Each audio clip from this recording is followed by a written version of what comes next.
Same ഹൈറ്റുള്ളവർ പറഞ്ഞേ, ഫ്രണ്ടിൽ same ഹൈറ്റുള്ളവർ.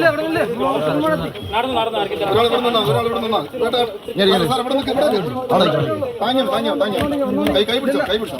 Okay. ഇന്നലെ മാത്രം സന്നിധാനത്തെ ഫയർഫോഴ്സ് ഉദ്യോഗസ്ഥർ ഇങ്ങനെ പുല്ലുമേട് പോയി വന്നത് 7 തവണ.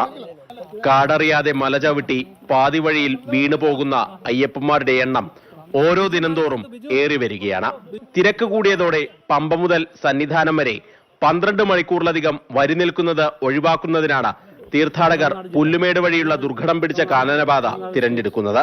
90% സ്വാമികൾക്കും ഈ റൂട്ടിനെ കുറിച്ച് ഒരു പ്രാഥമിക ധാരണ പോലും ഇല്ല. ഇത് ഒന്നാമത് ഭയങ്കര ടഫ് റോഡാണ്. ഇപ്പോൾ ഒരു മഴയും കൂടി പെയ്തായിരുന്നു. അപ്പോൾ റോഡ് ഭയങ്കര മോശമായത് കാരണം ഏറ്റവും കൂടുതൽ ആളുകൾക്കും അറിയാത്തത് കാരണവും പിന്നെ പ്രായാധിക്യം കൂടുതൽ, പിന്നെ വളരെ തടിയുള്ള ആളുകളാണ് ഈ റൂട്ടിലൂടെ കടന്നു വരുന്നത്. ശാരീരിക ബുദ്ധിമുട്ടുകളുള്ളവർ കാനനപാത ഒഴിവാക്കുകയാണ് നല്ലതെന്ന നിർദ്ദേശം ആരോഗ്യവകുപ്പ് നൽകുന്നുണ്ട്. മകരവിളക്ക് അടുത്തതോടെ പുല്ലുമേട് പാതയിൽ ഇനിയും തിരക്കേറും. മകരവിളക്കിനോടനുബന്ധിച്ച് കാനനപാതയിൽ പരമാവധി സൗകര്യങ്ങൾ ഒരുക്കാനാണ് തീരുമാനം.